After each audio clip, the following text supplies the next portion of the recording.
In this video, I will show you how to fix Instagram homepage not loading. If you're facing this issue, the first and foremost thing that you need to check is your Wi-Fi connection. Open your control center.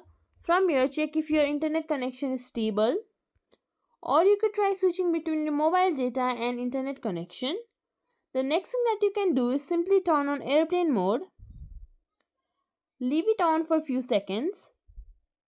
Then turn it on again. Then turn it off again. Then what you can do is click and hold on to the Instagram icon. Then click on more features. Now go to app info. From here click on force stop, then confirm it.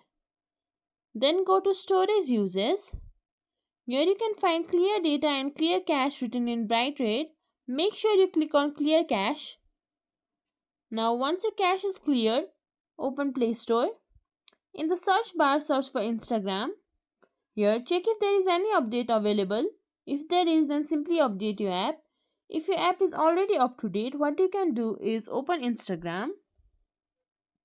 Click on your profile in the bottom right corner.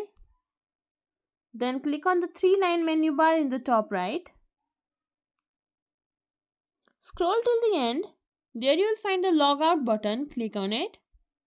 Then confirm logout. After that, try logging back into your account. And that's it. If you think this video was helpful, please like, share, subscribe to our channel, and thank you for watching.